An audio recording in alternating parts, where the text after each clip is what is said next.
Kota Pasuruan memiliki lokasi strategis dan potensi yang luar biasa di berbagai sektor.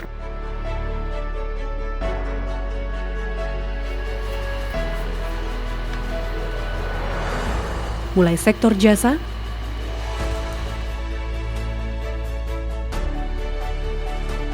perdagangan dan industri,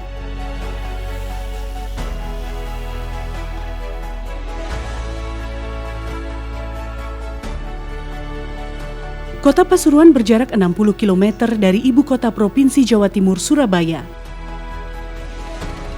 Sepanjang sejarah, Kota Pasuruan memegang peranan penting dalam jalur perdagangan di Pulau Jawa karena terletak di jalur utama pantai utara. Kini Kota Pasuruan dikenal dengan sebutan Kota Santri dan Kota Pusaka. Sejauh mata memandang, hampir di setiap sudut kota, terdapat peninggalan-peninggalan sejarah, berupa bangunan-bangunan dengan arsitektur unik yang berdiri kokoh, serta masih dimanfaatkan baik sebagai kantor maupun tempat aktivitas publik.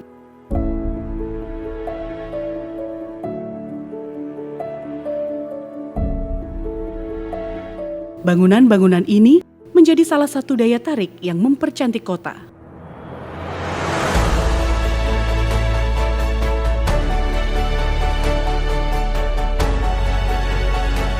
Di antara keindahan Kota Pasuruan, roda-roda ekonomi terus berputar, baik di bidang jasa, perdagangan, maupun industri. Di kawasan pelabuhan, setiap hari bisa dijumpai nelayan-nelayan yang membawa hasil laut melimpah untuk kemudian diolah dan dijual ke berbagai daerah. Pemandangan di pelabuhan juga menjadi objek wisata yang diminati wisatawan.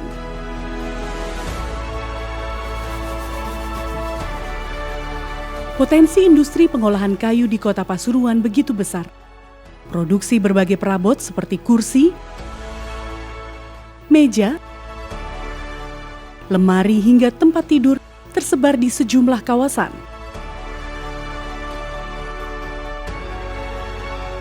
Hasilnya pun tidak hanya dijual di wilayah Jawa Timur saja, tetapi hingga ke luar pulau, bahkan luar negeri. Selain itu, Kota Pasuruan juga dikenal dengan industri logam, baik di pabrik maupun industri rumahan. Pusat-pusat pengolahan logam ini mampu menghasilkan komponen-komponen kendaraan, mesin diesel, dan perlengkapan perahu. Konon, sejak zaman kolonial, industri logam Kota Pasuruan mampu memenuhi kebutuhan mesin-mesin pabrik gula.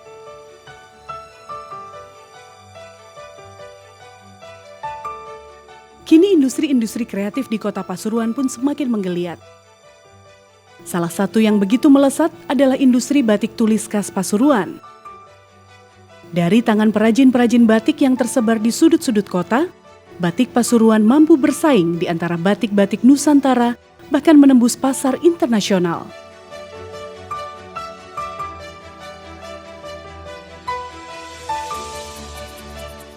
Seiring dengan laju perkembangan kreativitas masyarakatnya, Kota Pasuruan terus membenahi diri dan melengkapi kotanya dengan fasilitas-fasilitas untuk mewadahi kegiatan warga. Gor Untung Suropati dengan menara jam sebagai ciri khasnya merupakan salah satu dari sekian banyak fasilitas umum yang bisa dimanfaatkan oleh masyarakat. Meski zaman terus berkembang, namun masyarakat Kota Pasuruan tetap menjadi masyarakat yang religius. Hal ini menjadikan Pasuruan semakin dikenal sebagai kota santri. Keramahan dan kerukunan antar masyarakat begitu kental terasa di kota ini.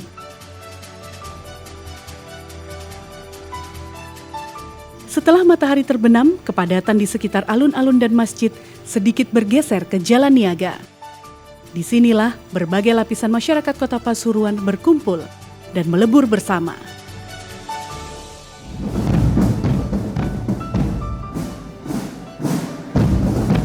Setiap tahun masyarakat diajak untuk kembali mengingat sejarah Kota Pasuruan melalui rangkaian peringatan Hari Jadi Kota Pasuruan.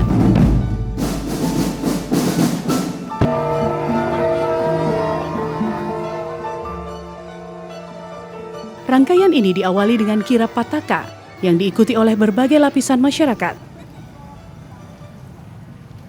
Dalam kirab budaya ini, tercermin kejayaan Kota Pasuruan serta kerukunan antar suku dan agama.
Salah satu giat konsentrasi kami hari ini adalah mempersempit kesenjangan perekonomian antara wilayah utara dan wilayah selatan.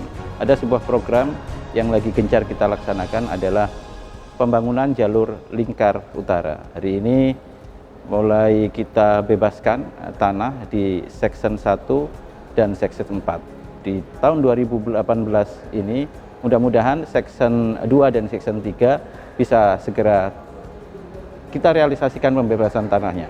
Tentu setelah pembebasan tanah ini kita selesaikan, proses pembangunan jalur lingkar utara ini akan kita kebut semata-mata untuk mempersempit kesenjangan perekonomian antara wilayah selatan dan wilayah utara.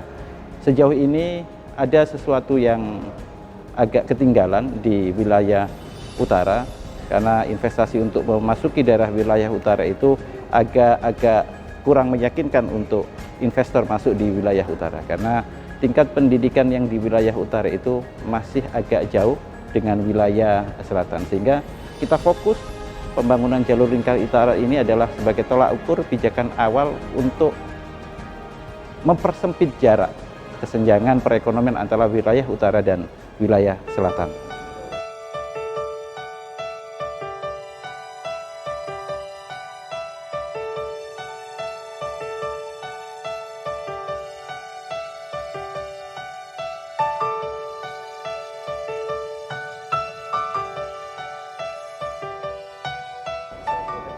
Ya, baik. Malam ini kita mempunyai agenda adalah rapat paripurna istimewa. Ya, dalam rapat paripurna istimewa ini kita akan menyampaikan pokok-pokok pikiran DPRD kepada eksekutif. Pokok-pokok pikiran ini adalah hasil dari giat kami yang oleh undang-undang telah diatur dalam kegiatan jaring aspirasi masyarakat yang kita lakukan dalam masa reses. Di dalam masa reses itulah kita menjaring aspirasi dari masyarakat yang kita wujudkan dalam sebuah pokok-pokok pikiran, dan hari ini pokok-pokok pikiran itu kita serahkan kepada eksekutif yang pada akhirnya nanti harus dijadikan sebuah program kegiatan sebagai implementasi dari giat kita yang telah kita laksanakan di masyarakat, yaitu reses tersebut.